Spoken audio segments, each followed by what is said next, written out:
Welcome Welcome to to Arts and Arts and Entertainment with Chris Entertainment and with Chris Randall. and Randall. I'm Chris, I'm Randall.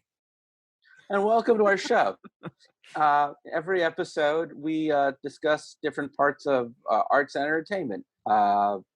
We use that term because some people like, high art, and sometimes we talk about lowbrow and middlebrow and Hey, everything in between. Chris, the postmodernists said there's no difference between high and low art. Sorry, you're like 30 years. Really? You're Well, 40 to 50 years behind the times. then Postmodernism. the title Ocean. of our show has been deconstructed by you. You have deconstructed. You are the Jacques Derrida of this show, where I'm an old school structuralist. Well, for those of you at home, all right. That's the worst. Can you do it better than I can? Try. No. Okay. What is it? All right. Oh, that is so much better. And the reason I had Randall do that because I suck is today's the Matthew McConaughey. Today we are going to show you how to have your own film festival at home because we're going to do a film festival retrospective on Matthew McConaughey. Why Matthew McConaughey, Randall, do you ask? Yeah, I did ask. You did ask me. You never answered my question. And I You never have yet to answered your answer it. So, This show is your idea. You want to do a show of Matthew McConaughey? This show is totally my idea. Yeah. Because Today, it's my show because I think to myself, there's a couple things. First off, you're home. You probably have a couple streaming services, and you're thinking of Matthew McConaughey all day. Well, he's a great actor. And what we're going to show you first is just if you're by yourself or maybe with your loved ones or your family or friends, each way you do this is different. But the nice thing about Matthew McConaughey is he's got a career that spans over a quarter of a century. He does independent films, he does mainstream films, he does science fiction, he does Western, he does romantic comedy. He does so many different kinds of movies that there's at least one Matthew McConaughey or two Matthew McConaughey films for everybody in your house. And as long as you've got any of the major streaming services, we can find you at least one Matthew McConaughey film. And if you can rent, wow, that was really terrible. If you can rent on YouTube or Amazon, we can even find you a few more. So what I would suggest you do is you would go and watch these movies. You can also watch a couple of really great interviews with Matthew McConaughey on his process. On YouTube, he did a 1-hour interview at the Lincoln Film Society at Lincoln Center. It was recorded back in 2016, which is pretty much everything he's done up until the last 4 years. And he goes into great depths about his process, how he works in film. And you can watch that at any point and you can see what his take was when he was working on those films. So hey, could I just add something? Go right ahead. I don't know why, but over the years, yes, I too have watched many interviews with Matthew McConaughey, even Actors Studio stuff, stuff about him acting. And every time he does the interview, it's fun. I mean, the guy just, I don't know, how do you say it? He's straightforward. He's honest. I mean, I remember years ago, he gave his Oscars speech. Was it his Oscars acceptance speech? Yeah. It was like a rambling. It was just completely rambling, and everybody made fun of him for it. But it's because the guy he's trying to be honest all the time. I mean, he can be I don't really care about him on like the regular interview shows. If you want to watch him on Ellen or the Tonight Show, you sure well, that's can. not what I'm talking about. I'm talking about like his real interview. But his real interviews are good. He did something on acting where he interviewed Jeff Bridges, and that was when Jeff Bridges did a movie called High and Low. And then Matthew McConaughey had just done Mud. And sorry, I got the Jeff Bridges film wrong. It was a neo-noir Western that came out about 4 years ago. Do you remember it? Talking about the John Sayles movie? He's the sheriff? No, I'm talking about Jeff Bridges for a sec. Oh. I don't know. This movie with Ben Foster where there's two brothers who go on the lam and Jeff Bridges has to hunt them down. Was that was kind of recent, right? Yeah.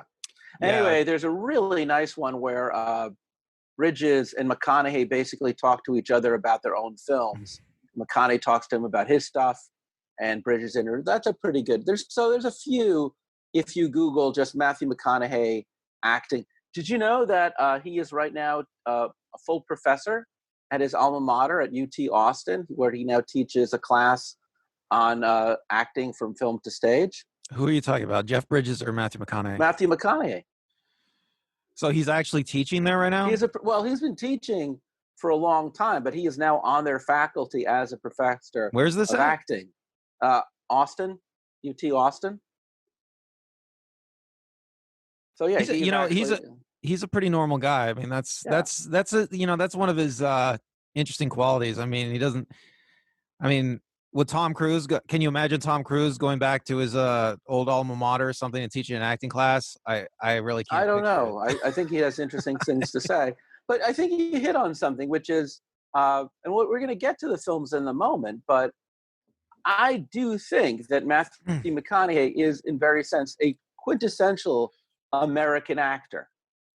He is absolutely a product of both a very particular part of the American culture, and I think he's also a part of a particular generation.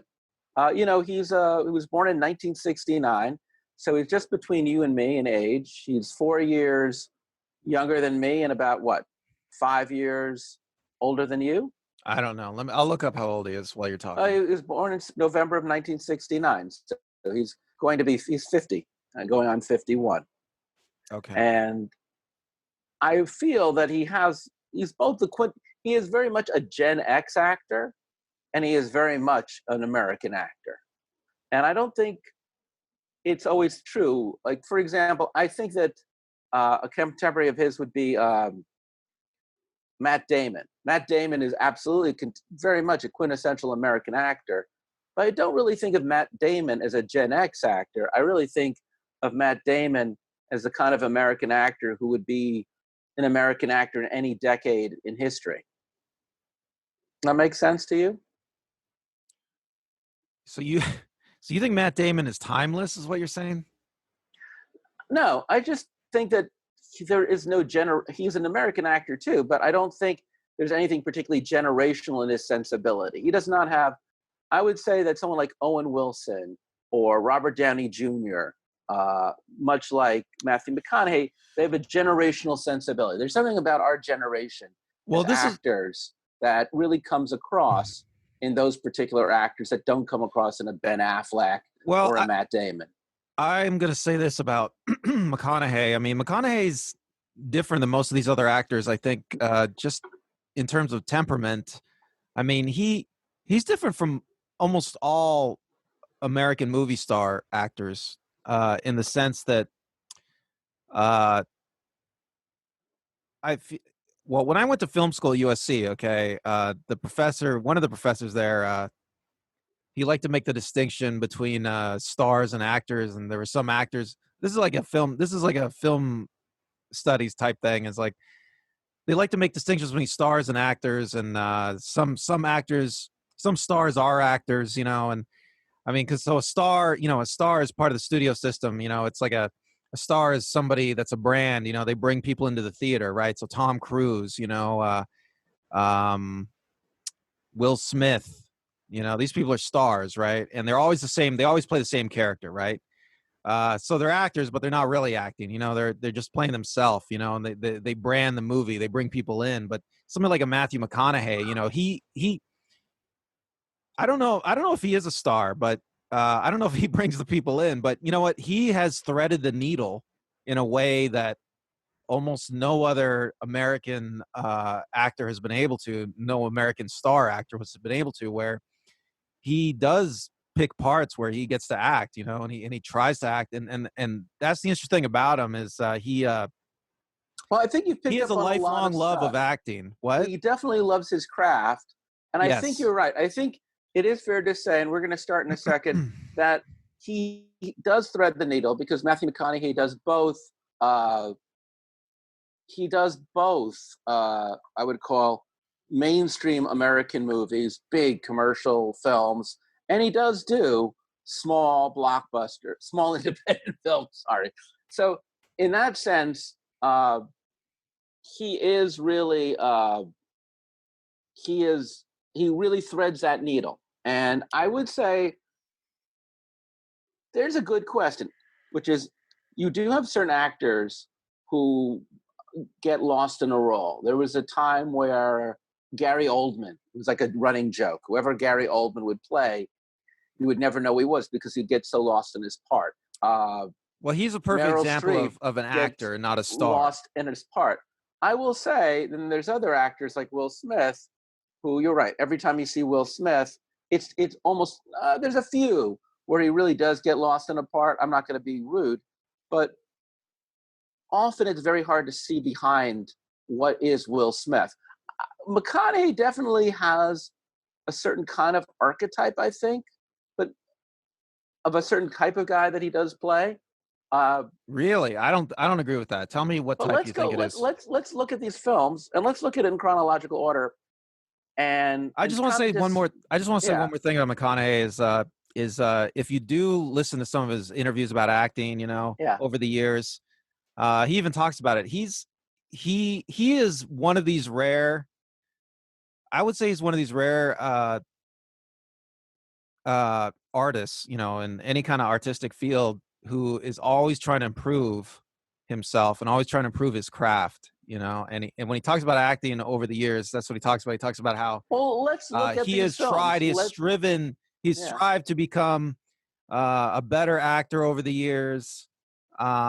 He has seen his own work as deficient over and over. Okay, well, let us then, let's explore that. Let's actually explore two things: the arc of his career as an actor, and whether or not Matthew McConaughey really is just playing a type, a particular kind of dude, or if there's more to it than that. Actually, he has done a movie, we're not recommending it, called Surfer Dude, which came out in the 90s. And then 20 years later, he did another film called Beach Bum. So there I haven't seen either of those, by the way. I haven't, he did a bunch of movies. He did a bunch of movies, like a string of movies where it was basically like just cash-in movies he played like the McConaughey type. I haven't seen hardly any of those. Let's do the chronology because I think it helps. And I would say the first film that he did that I think got on many people's radar, it's not even a very big part. And the only reason I'm even bringing this film up is because you can actually watch it if you've got Stars. You can rent it, but it's free if you've got the Stars channel. And that is the 1993 Richard Linklater film, Dazed and Confused. Filmed in Texas. It would begin his long-term career with Richard Linklater. But of course, that great line, right? Which Say line? it again. All right. Is that there's that great line? Oh, and then there's the other great line. Was it High School Girls? Yeah. They I get older, but they stay the same age. Yes, exactly. I mean, that's totally pedo, Chris. That's some pedo shit. Yeah, but right it's interesting because there's an interview with him when he talks about his approach to his craft, and what he does is he looks for the lines of dialogue to inform the characters he's playing. And that, he said, was the jumping off point for that character. It's a very small part. Dazed and Confused takes place on the day before graduation in a high school in 1976 in Texas. And he plays one of the only characters who's not a high school student. He plays, what would you say, like the older dude who's still hanging out at the high school, who's still like partying with the teens. He's still he's trying to have sex with all the teen girls, and that's like a very 70s kind of character. I mean, I don't know if that kind of person could even exist today. That kind of person would be in jail today, I think. But in the 70s era, in the 70s, and I remember the free love 80s, era, he totally existed. I'm almost afraid to think that he may well have that guy still does exist, but it's a small role. I don't think he exists. He's in the movie for more than a total of 5 minutes. His character's name is Wooderson. And that is it. Doesn't even, I think it's Dave Wooderson, if memory serves me right. And that is, it's one of those things where if you ever watch a comedy, a large ensemble comedy, and you go, oh yeah, who is that guy? Because they just stick in your head. See, here's the thing about that is that's considered his breakout role. Okay, now, if you look at it was considered his first. It wasn't a breakout role. It was the first time you see him. His first breakout role, I would argue, is A Time to Kill, where he's the lead. And I don't have this here on the list because right now you can rent it, but it's not available on any streaming service. I don't even think I've seen that, but that was a 1997 John Grisham novel. It was where he plays, it's Samuel Jackson, Chris Cooper, and Matthew McConaughey. It takes place in the South. Samuel L. Jackson kills a guy, and Matthew McConaughey plays his lawyer. There's more of a backstory. I don't want to spoil it out, but it's the first time that he's playing a straight arrow protagonist. You know, the lawyer who's going to save the day and have a heart of conscience. It's a very Gregory Peck role. It's the kind of role that, I hate to say it, it's a very cookie cutter role. You could have put any A-list actor over the age of 25 and below the age of dead, and they would have been able to play that part. I'm not saying it's a bad film. I actually think it's got some great acting. I want to say, don't think it's a great film. Yeah, well, it's it's a genre movie. It's based on a book. I mean, it's a attempt to make some money. Whatever. It's a very commercial role. But I want to say about his. I know you don't say it's his breakout role, but I really do think that's his breakout role. That's the role, Dazed and Confused, where people started noticing him, and he got all his work off of that. But I want to say something interesting about that role. I mean, like, if you think of other actors in their breakout roles, like Brad Pitt, okay, is a good comparison in Thelma and Louise. What does Brad Pitt do that's memorable in Thelma and Louise? He takes his shirt off, I mean, in McConaughey's breakout role, he's taken a lot of chances with his character. I mean, he constructs a character that's basically a pedophile, and that's a very good point. And he's never gotten crap for it. He's never gotten crap for it. I've never heard anybody getting crap for it. Actually, this is a very good point, Randall, which is he plays a vulgar guy, a vulgar, hedonistic Cypriot, a guy who just is a dude who, in the real world, we would always think of as sliminess. And yet he finds a lovability. And I will say, that's the first time we see it, but that particular calling card of his style, that particular thing in his deck, he pulls it out many times over the course of his film career. Well, in fact, that's probably why I'm not a big fan of A Time to Kill. It's because you don't see any of that in his performance. Well, you don't see any of that roguish star. I think what's important about that role, or what's striking, is that he is willing to take a big chance in Dazed and Confused and play a character like that, especially when like nobody knows who he is. I mean, if you're like, so like an actor like Brad Pitt, who starts out in Thelma and Louise, all he does is be hot looking in Thelma and Louise. I mean, what is Matthew McConaughey takes? I mean, when people remember Brad Pitt and Thelma and Louise, they just remember him for being hot, right? And then when people remember Matthew McConaughey from that role, they remember his character. Well, and it's about risk taking. Matthew McConaughey is someone who takes risks. He is a risk taker, and he plays dark. Other actors don't do that. I get you, man. Well, there's not a lot of the 1990s that I don't actually have any films from his early first decade that I was recommending, because the ones that I like from that period right now are not available on a streaming service, though some of them are at least available if you want to rent on either Amazon or YouTube. And I will say that probably my favorite fuller performance from that decade is from the same year that he actually did in 1997 and 1998, around the end of his career, of the decade. He did a few films, 95, 96, that are really worth at least briefly speaking about. One of them is the 1996 film Lone Star. It's John Sayles' mystery. Yeah, I haven't seen it. It takes place in the present day 90s, but there's a backstory in this small Texas town in the 1950s, or maybe it's the early 60s. And he plays this very complex, morally complicated man named Buddy Deeds, who's the local sheriff. It's almost a very noir performance. It's the first time that you would see him play a villain, the darker version of him. And it is a very you're going to talk about another film in a little while. I don't want to tip it too much, but it's a great performance if you can watch it. Lone Star. It also stars Chris Cooper, who would that same year do A Time to Kill with, and that's when you realize he also is really good with a sense of menace and malice. That same dark quality in Buddy Deeds is, if Buddy Deeds is charming, the charm underlines the menace. Here in Lone Star, the menace becomes greater than the charm, and it's quite a riveting performance. So he's also, willing to play villains. I mean, that's Yeah. that's another interesting thing about him, right? There's also the 1998 film that he did with Richard Linklater, The Newton Boys, which is one of the few westerns it's not a western, but it takes place in the 20s, where he's a part of a family that robs banks. It's one of the few period films he does. The previous year he did Amistad. It's a great performance. He's working with Steven Spielberg. It's probably the most close you'll ever see him do period work. They're fine. Did you ever see Contact with Jodie Foster? Oh yeah, I've seen it. That's a great movie. What'd you think of his performance in that? I don't even remember it. What did he do in Contact?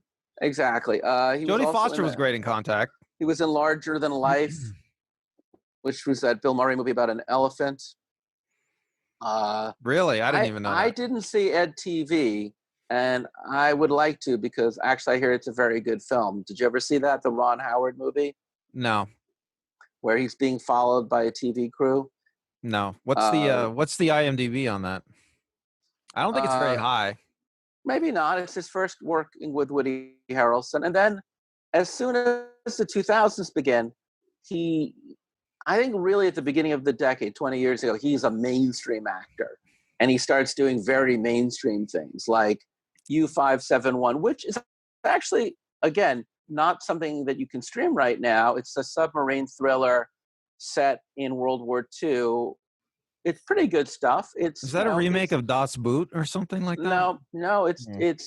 It's based on a story completely stolen, where how the British stole the cryptology, the Enigma code machine from the Germans during World War II on a submarine. And instead of it being a British submarine for the movie, it's an American submarine, and it stars him and Harvey Keitel. It is, again, much like Time to Kill. It's not a bad performance. It is very much what I would call a very mainstream leading man performance. And that's kind of where you find him at the beginning of the decade in The Wedding Planner. He starts doing a string of romantic comedies. Have you seen any of his romantic comedies? I don't think I have. I saw The Wedding Planner. Obviously, that's not what I'm into. And I thought he was fine. That is certainly where you get to see him playing a charming guy. It's weirdly enough also in the few movies where he just plays a normal guy. His hair is the regular length. He shaves. He has a normal person's job. For like 10 years or so, he just made all these cash-in movies where he just played the leading man and just like genre stuff. He goes back and forth all the time. I don't think that ever stops. But I think he was the right age at that moment, and his career was hot. Yeah. And he was in his 30s. He cashed in. So it was the age that you do romantic comedies when you're a good-looking young man. This is when he makes People Magazine's Sexiest Man of the Year. Then he does like How to Lose a Guy in 10 Days. I'm not a fan of it. My girlfriend saw it. She says terrible. And then we get to a movie, again, not really a recommended movie, but I know it's a movie you like. Maybe you recommend it, which is Sahara, 2005. That's a funny movie because I guess a lot of people consider it some kind of like Raiders of the Lost Ark clone nowadays, generic Raiders of the Lost Ark. But I guess it was based on a book series. Clive Cussler, yeah. It was based on he plays Dirk Pitt, which is a character from the Clive Cussler series. Right. He goes looking. Go ahead. When you read about it, they put a lot of money into it. There was a lot of hopes. There were a lot of hopes that it would become like a movie series. It would be a franchise thing. So McConaughey was really trying to cash in then, because I think he was going to be a lead character in this whole series of movies. Yeah, there was a giant lawsuit about it. But is it a good film? Is it even a good performance? You know what? I guess the best you could say about it, it's an okay film. I mean, there are spectacular scenes, because I think the budget. They went way over budget. They shot it in Africa, I think. I mean, Yeah. it's a beautiful looking movie. There's a lot of great action sequences, but I don't know. It's just it's not that it ends up not being that memorable. I mean, Yeah, and it's fun to watch, sure. I mean, is McConaughey good in it? Sure, he's good in everything. But but it's a generic McConaughey. That same year, he does 2005. He does Two for the Money with Al Pacino, and I just remember it being a very dull film, failure to launch. I've heard that We Are Marshall is a good film. That's from 2006. I never saw it. Did you? Though, if you like sports films, it's a true story about a football team, and it's a good story. A lot of people like it.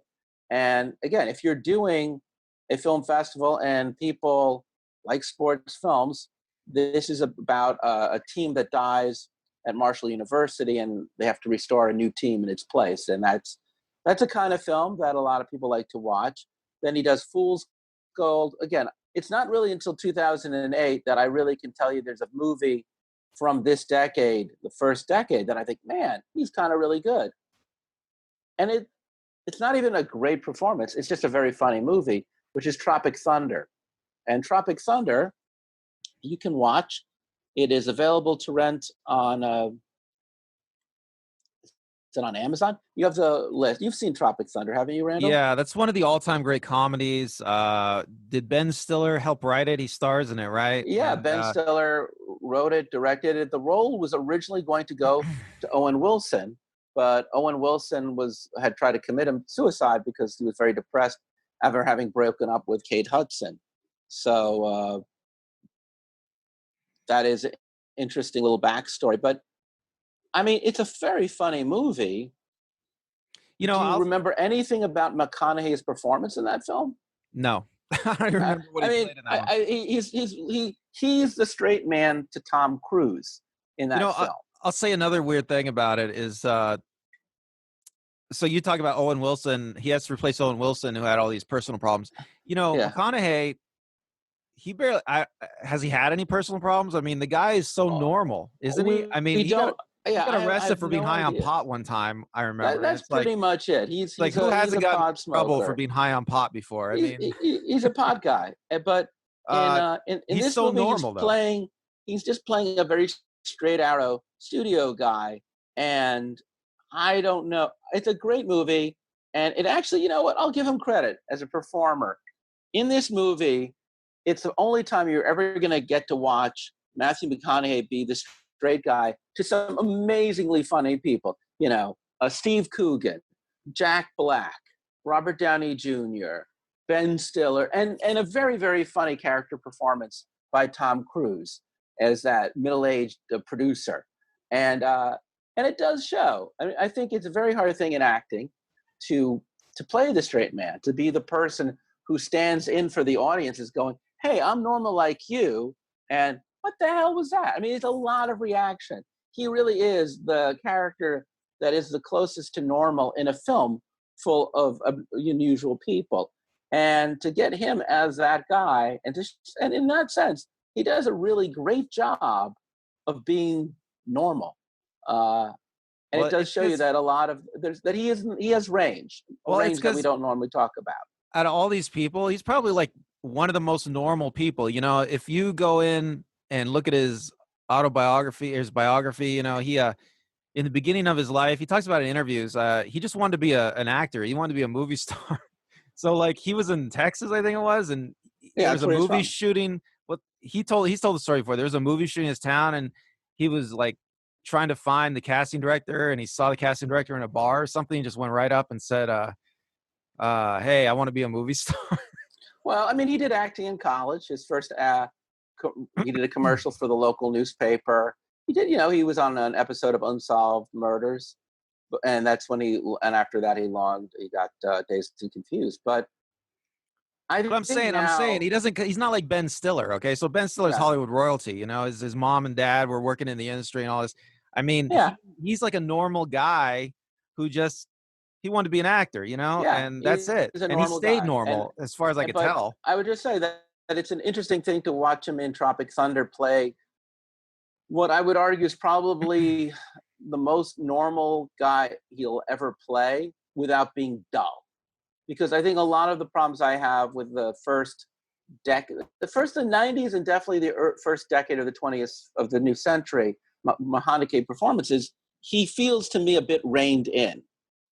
And that exciting wild guy from Dazed and Confused that you kind of see pop up in the films we just mentioned, I think, strangely enough, doesn't come back until the second decade, just the last decade that came by. And I honestly will argue this last decade, the decade that really saw him go from being 40 to 50, this is really where he comes into his own. And the first movie that I want to really recommend from that decade that you can watch on, it is available on Hulu, is The Lincoln Lawyer. Did you ever see The Lincoln Lawyer? I may have. I'm not sure. Okay, well, let me tell you a little bit about it. I'm a big fan of Michael Connelly. Michael Connelly is a crime writer. The Lincoln Lawyer he wrote at the beginning of the century, and it was to launch a series of books. And Mickey Haller is the character he plays, and he is an attorney. But unlike the straight-arrow attorney that he played in John Grisham's A Time to Kill, this is a guy who is a bit more older in life. He's had a failed marriage. He has problems with his kid. He's not it's much more tailored to the kind of guy that we're going to start seeing McConaughey play more of, which is guys who are just, they don't really have it all together. They're very good at one thing and they're very crafty at other things. And this, the reason it's called The Lincoln Lawyer is because he operates his law firm out of his car, his Lincoln Town car. And he even has to team up with, he actually uses an Aryan, I think it's an Aryan, a motorcycle gang. He actually uses them to help him do his dirty work. He definitely plays a very, I'm not going to say it's a noir because it's not all the way noir, but it is definitely, first off, it's a good film. It has much more of an edge to it than his previous performance. It's a slightly edgier movie in general. But if you do like those kinds of things like John Grisham novels, it's a pretty solid mystery. Ryan Phillippe is in it. How he goes about solving this crime and using the law. It's one of the few really good legal thrillers where they don't cut out the law to make it interesting. So I would recommend highly The Lincoln Lawyer, available on Hulu, 2011. I think this is also around the same time, the same year, also on Hulu, also 2011, is a McConaughey film that you saw that I've not seen, but very excited to see. And I will watch soon, now that I realize it's available on Hulu, which is Killer Joe, the Tracy Letts play that was made into a film by William Friedkin. I think there's a story behind Killer Joe. I mean, it's a little indie movie. I mean, they made it out of a play, right? Yes. And if I remember right, the play was done at this theater in Chicago for a lot of years. Yeah, it was part of the Steppenwolf Theater.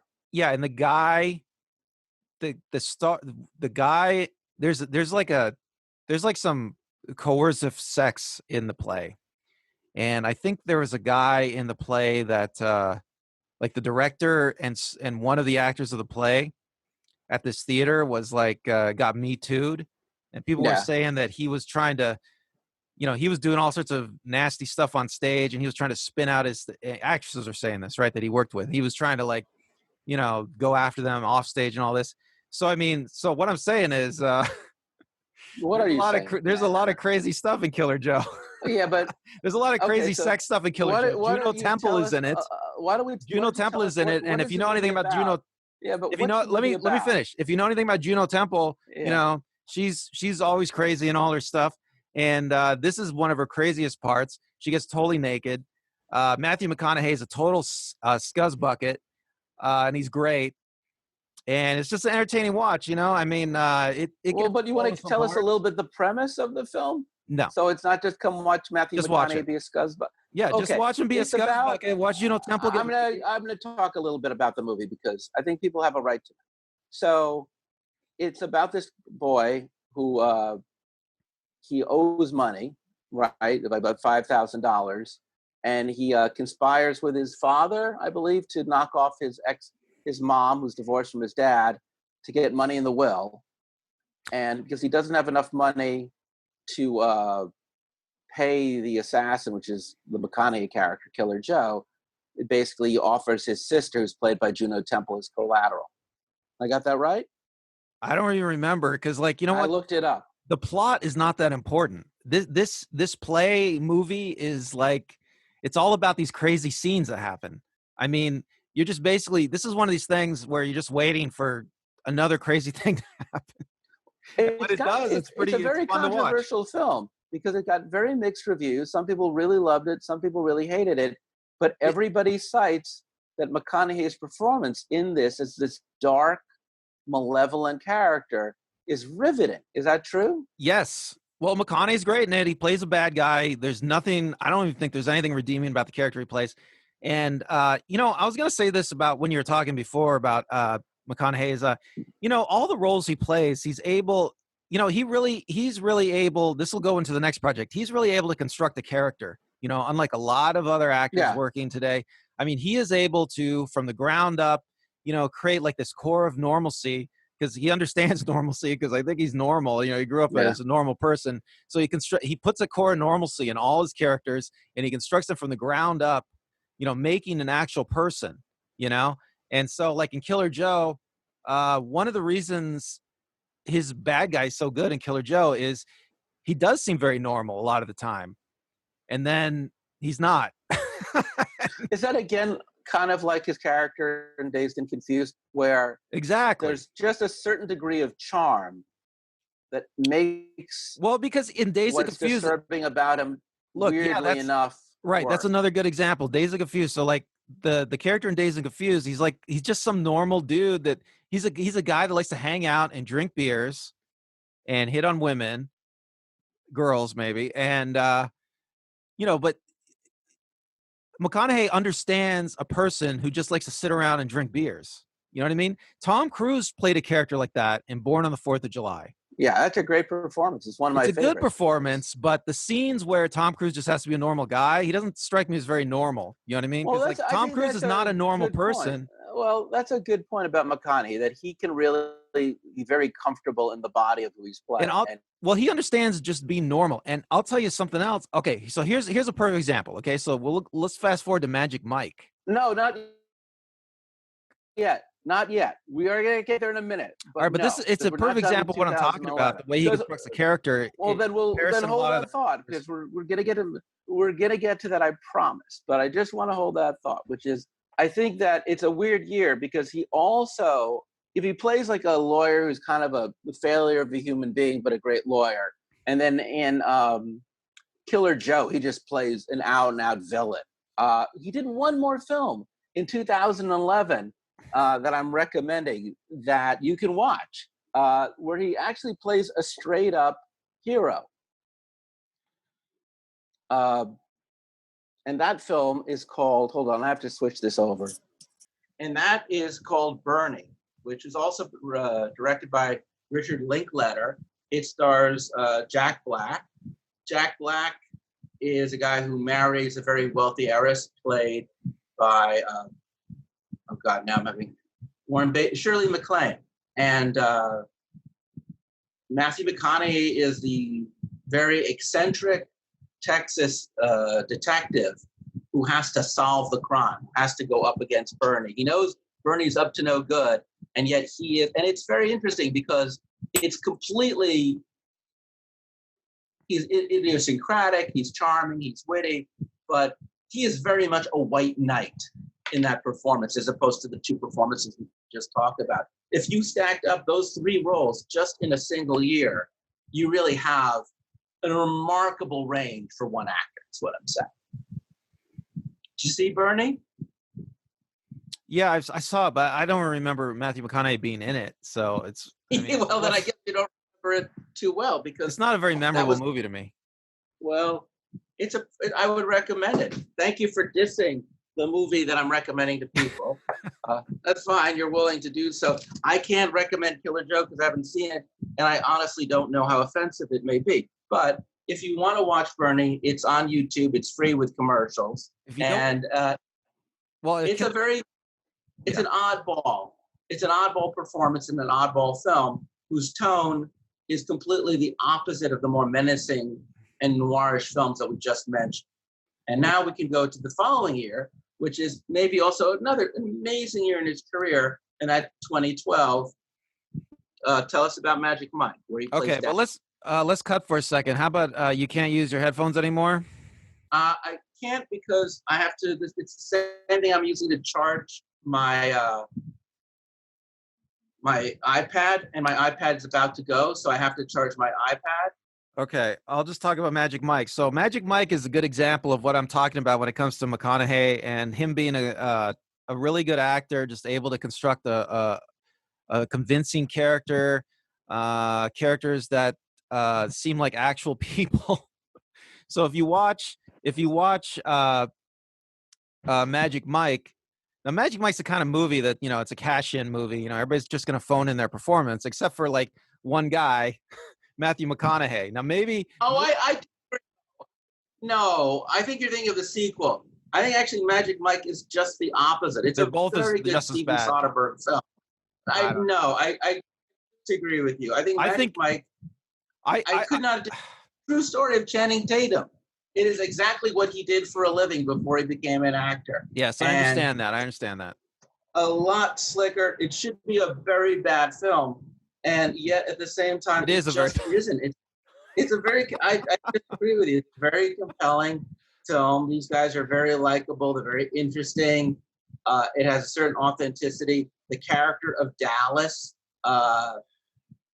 It's a very. I'm not going to say that he's a. I think that sometimes an antagonist isn't always a villain as much as it's the character who forces the protagonist to grow. And I definitely feel like that's what Dallas is. I think Dallas is. He challenges. It's a weird deal to say, but it's almost him as a mentor. It's a strange movie for him to be a mentor in, but you buy it. Buy that this is a man who knows what he's doing for a living. Well, his character may have been actually the best written character in the movie, which is, makes it easier for him. But yeah, I mean, if you watch it, you will see, I think, that he took the time, or maybe he had the skill to construct the character, and nobody else could do anything with that material. I mean, everyone else in that movie is terrible compared to him, and you can see the contrast. You can see the contrast between him acting and the other people acting. It's almost like that's actually, if you're interested in acting, that's practically like taking an acting class, because you can see bad acting next to good acting. But I'll say this much: in it, you really do. It's one of the few times where you really go, I wonder what it'd be like to be a male stripper, a male exotic dancer, and like he's so committed to it. There is such a sense of he's not just playing a guy who's comfortable in his own body, which is something he's always doing, but he's playing someone who's critical, someone who is intellectual about what he's doing, and very, very focused and very much sharp, and also still that sense of malice and sense of foreboding, which is still his deal. I'm going to talk about a film I just watched on Netflix that I think is a really underrated movie and a great Matthew McConaughey performance from that same year, and it's called Mud, M-U-D, Mud. Did you ever see that film? Yeah, I watched it years ago when it came out. I wasn't that into it. Okay, well, that's okay. You don't have to like everything. It was just kind of slow moving, I think, for me. Can I tell people what the movie's about? Yeah. So, okay. It's, and I can see why some people don't like this film, because it's a child's film for adults. So in this film, these two boys who live on riverboats in the Mississippi, and by the way, they go out to an island, and they find a boat stuck in a tree, and they find this strange man living in the boat. And basically, the name of the character is Mud. He's there. We don't know why he's waiting. He has a suspicious past, and they get involved in helping him in his endeavors. And it to me almost was kind of like a cross between Mark Twain and film noir, especially the character he plays, because you can't always tell if he's a good guy, a bad guy. Eventually you find out he's not as bad as you think, but he's so, it's very nuanced. It's an interesting biographical piece. Matthew McConaughey's dad is from Mississippi. Oh, I didn't know So that. he did not have to go very far into his own toolkit. And it's not it's not the last time that he'll reference his own father for building a character. And it's a very good movie. It stars him, Reese Witherspoon, Sam Shepard's in it, Don Baker. It's another good crime story, good thriller mystery. There's a real tension. It is, again, more of what I would call the dude character that he plays so often. But this is the dude with consequence. Normally, all the guys that he'll play in like A Failure to Launch or even in Dazed and Confused, there's no consequences for what they do. Whereas in Mud, you get to see how consequences would affect a guy. And then we get to 2012, and it's really his great film, which is Dallas Buyers Club, which is, you can watch this on Netflix. It's a hard film because of the subject matter. It deals with AIDS in the 1980s. It deals with him trying to work around the system to help AIDS patients, including himself, get a protease inhibitor. He plays a guy who is he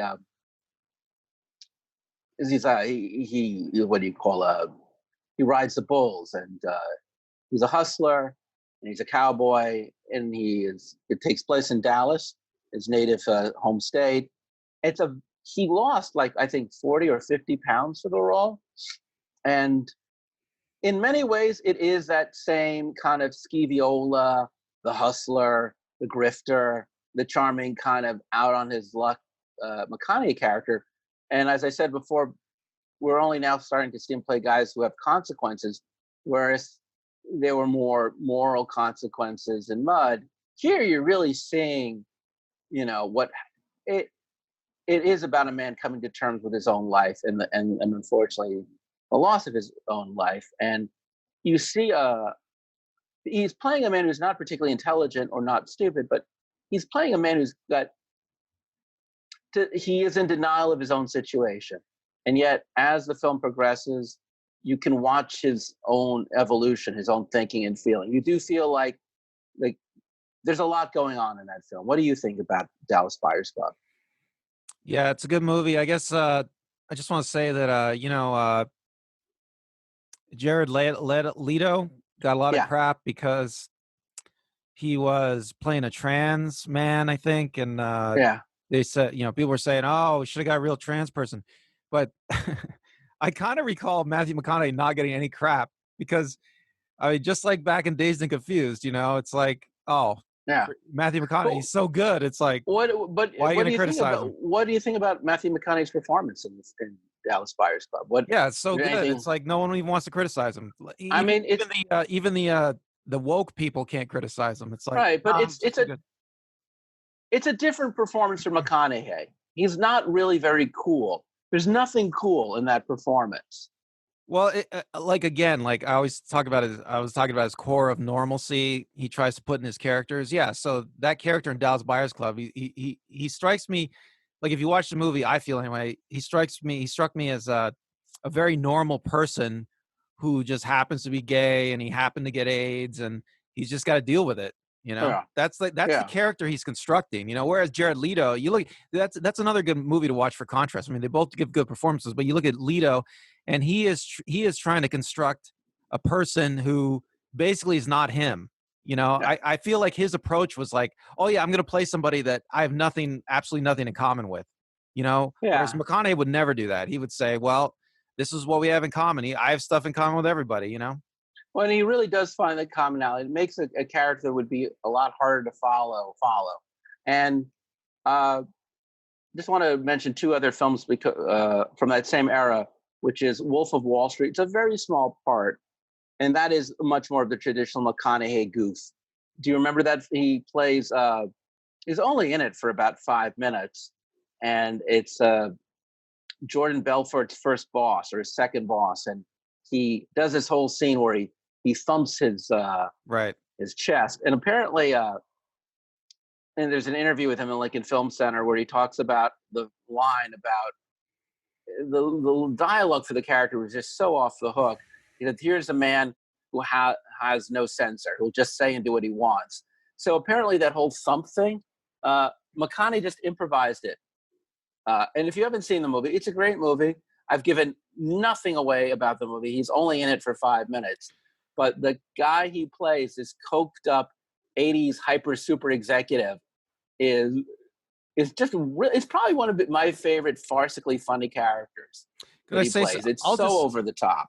Yeah, it's great. And I'll just say something weird about it is he is only in the beginning, I think. And he is so good in that scene in the beginning that you're just waiting for him to come back. You're waiting for him, but he never does. Like, why would they take the time to construct this amazing character and not bring him back? Well, it's just McConaughey. Yeah. McConaughey just took the time to construct. McConaughey took the time to construct an amazing character like that lasted 3 pages or whatever. And everybody in the movie, I guess, is grateful, but it's like he practically overshadowed everybody else in the movie. It's pretty bad, but it's a great movie. I love that movie. It's a great movie. I think you can possibly rent it on YouTube, or you can rent it on. It's not on any of the streaming services I could find, but I think for not a lot of money you can rent it, and it's a great performance by Margot Robbie and Leonardo DiCaprio. It's a very funny and entertaining Martin Scorsese film. Another film, it's not on the list because again I couldn't find any streaming service that have it, but from that same era is Christopher Nolan's Interstellar. Where Matthew McConaughey plays an astronaut who gets involved in travel and time paradox. I feel like the astronaut in many ways is just another version of the cowboy. Wouldn't you say? I'm not sure what you're getting at, but there was a famous director, I think an Indian director, who said all movies are Westerns. Maybe so, but that's a broad generalization that I don't think is where we're talking about here. Whereas the cowboy character is a man who is willing to leave society, go on his own, so that society can survive. He goes out into uncharted places, confident and facing danger, and that you kind of see that. But I agree with you that the normalcy that he finds in the man he's playing is so grounded. Again, and I think you're right. I think we're really starting to see. You see it in Dallas Buyers Club. You see it in a lot of things you're saying. He's once again playing the most human being possible in one of the most surrealist films possible. I mean, the metaphysical paradoxes of that movie I can't even mention because that's a whole show. Well, it's interesting.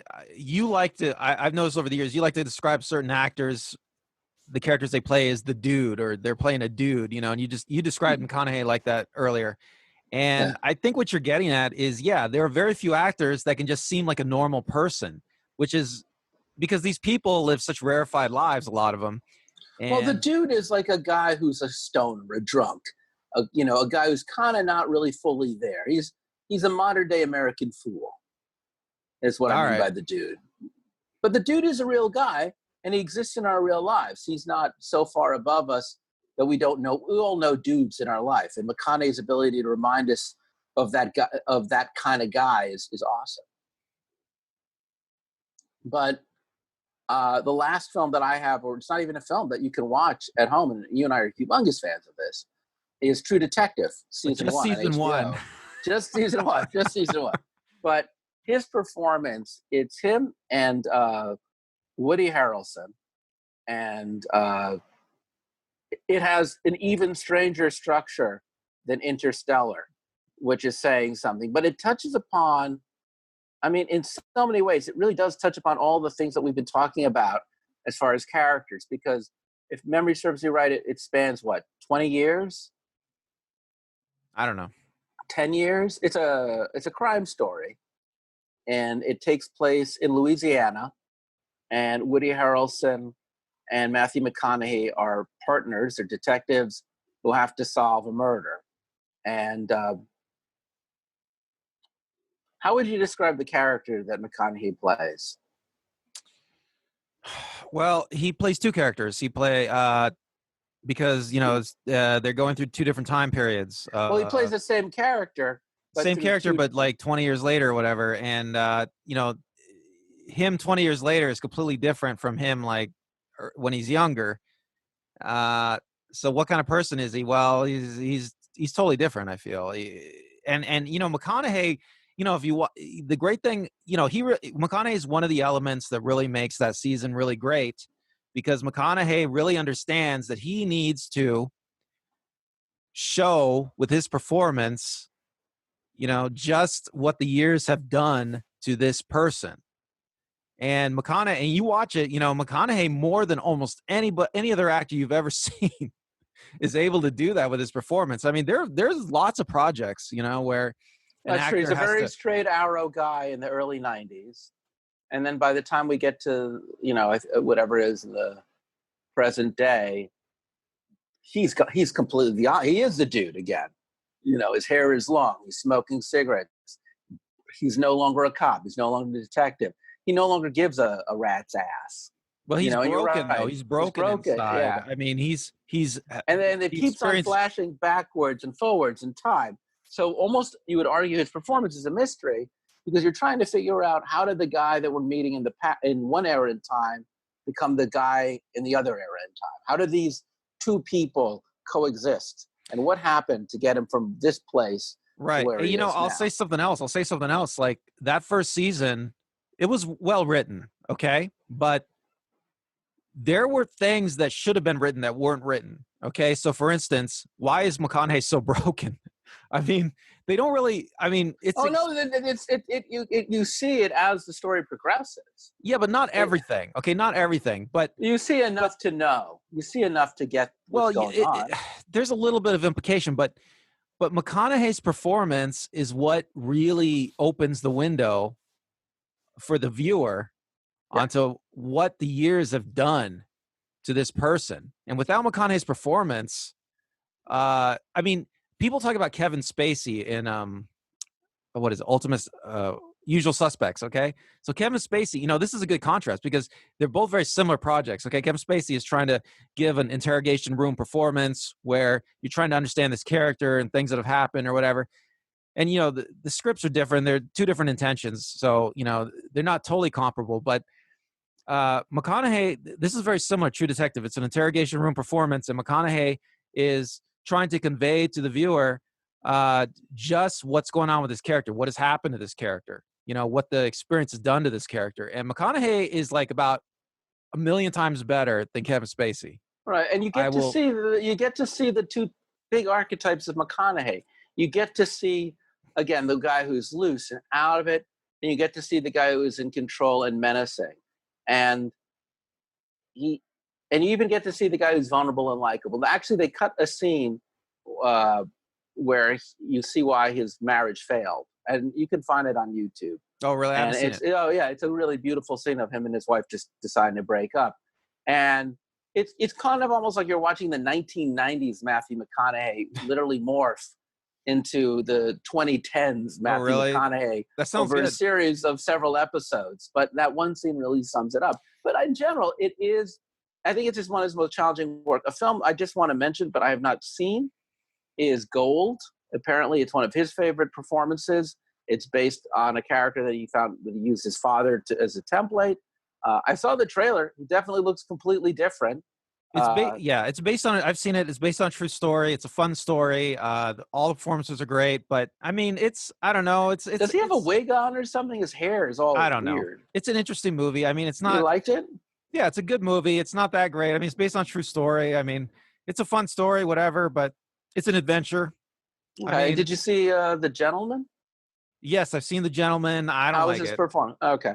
So how was his performance? He's great. He's always great. Great. Can I just say one more thing about True Detective? Absolutely. Like his performance. See, if you compare like the other seasons of True Detective, which totally suck, by the way, but if you compare it, you will see that that one of the problems, I think, with the other seasons is there's not an actor like Matthew McConaughey that is informing the audience just with their performance about what the characters are going through, what they've been through, their experiences. I mean, who's the guy that was he's a Favreau guy, you know, the tall Favreau guy, you know, from I know you from Swingers. Vince Vaughn. Yeah, Vince Vaughn. Everybody in Hollywood loves him for some reason. I guess he's a nice guy. He was actually good in this action movie about where he's in prison, but you know, Vince Vaughn you got to say it. He's just not as good an actor as McConaughey. I mean, who is really? But Vince Vaughn has to carry. Vince Vaughn has a very similar role. I think it was in season 3 of True Detective. Season 2. Okay, so he has a very similar role to McConaughey in season 2 in that he has to carry the season. Yeah. And you're constantly watching it. I was watching it. I'm trying to look. I'm looking at Vaughn, looking for a window into what's going on in this character, and I never see it. I never see it. Vaughn is totally cryptic, and he's not supposed to be. Okay, it's because Vaughn can't do what McConaughey's doing. When you watch, you will see it. When you watch season 1 True Detective, and McConaughey's sitting in there in the interrogation room, and he's like, he's acting his ass off. You can feel this character. You can feel the torment inside of this character. You watch Vaughn's performance, you don't know what the hell Vaughn's doing. It's totally a puzzle. I mean, this is really. I mean, I get where you're going now. I totally get where you're going, which is that I think the thing about McConaughey is there are always. If you look at his best work, there's always multiple things going on in each performance. His performance is always nuanced and layered. There's always the first, either he plays guys who are really together, and you could argue actually True Detective can be viewed almost this way. He is good at playing guys who are either very together, who slowly fall apart, or guys who look like a mess, who really get it together. And depending on how you're watching True Detective, you're really getting to see both going on at the same time. And I think, you're never going to see a Matthew McConaughey film where it isn't going to at least touch on that element of being either a really together guy who's slowly falling apart, or a guy who really looks like a mess who really gets it back. Because whenever you see Matthew McConaughey in any performance, I think the thing that is always clear about him is this is a man who is either completely out of control to an extreme, or here's a guy who's got it so locked down, it's frightening. He's a guy of polarities. That he has, as you say, the ability to mind humanity is what makes him not Kevin Spacey. It gives him, he can, because no matter how extreme he goes in either direction, you always think that is a guy I've met in my life. Maybe I didn't meet him on his best day, and maybe I didn't meet him on his worst day, but that is a guy that I've met in real life. And you can feel that McConaughey draws his people from humanity. All right. I just want to say about Spacey that, I do think Spacey is a good actor. It's just probably McConaughey's better. Well, it's not that Spacey's a bad actor or a good actor. It's just that when he plays those extremes, you always feel a certain cool detachment. And you go, I've never met anyone like that in my own life. There's a lot of great character actors who can play people who are not realistic, but they are the people from our dreams, or they're the people from our nightmares. And McConaughey doesn't do that. He doesn't play people who are, no matter how over the top he gets in any direction, as you say, I think you find that there's a basic humanity. I think the only time that he's really not a great actor, it's you can look at the late 90s through the mid-aughts, is when he's just playing people that feel like you would never meet them in real life. The perfect boyfriend, the attorney with great moral principles. He can never play the guy who doesn't exist. If he's playing a character who doesn't exist in our world, and he can't convince us that character exists in our world, which is true of maybe many actors, but he doesn't do iconic. He really has to be grounded. Okay, are we done with the McConaughey episode? That was my last words. What do you? Okay, I have one final thoughts. I on want McConaughey. my final thing is I just want to ask you a question, because I don't think you answered this question before, but because I asked it in the beginning, why a show on Matthew McConaughey? Maybe we've already answered that question. Do you have any final thoughts? But is there anything, like when you now look at his films, anything that now you think about when you look at the stretch from Dazed and Confused to whatever is the last McConaughey performance that you really like? Why are you not answering my question? Okay, but I think his career tells a story. I think his career tells a story. And I think if you watch these films, you can watch the evolution of a guy who is learning his craft to having Hollywood tell him what kind of actors, what kind of roles to play, to finding his own voice, and finding where he fits best and learning how to bring his tools to his performance. And that's why I chose McConaughey, because there's many actors who've had careers of great lengths, and you can do this with actors you admire. I just feel that the arc of his career and the journey of his talents can be watched clearly and cleanly and distinctively. And then you have the opportunity to watch him grow in front of you over this period of time in a series of films that touch upon almost every genre. Okay, you do have a point. I mean, you could put like a Matthew McConaughey Film Festival together where you watch him become a better actor over the years, and there are very few actors in Hollywood where you could actually do that. Yeah. In fact, normally it's just the opposite. You can normally see them go from their high to then that slow descent back. Uh, I wish I had a more recent Matthew McConaughey film to poke at the end, but I still feel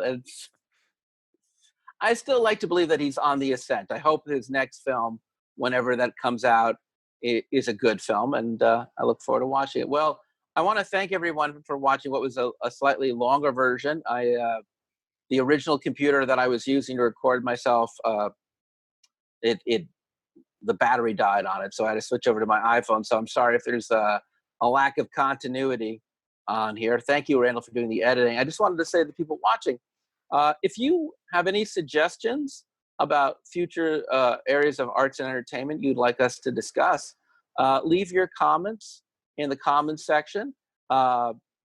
I'd love to know what kind of a film retrospective you would put together. Who are your directors or your writers or genres or actors that you want to build a film festival on, and tell us about it.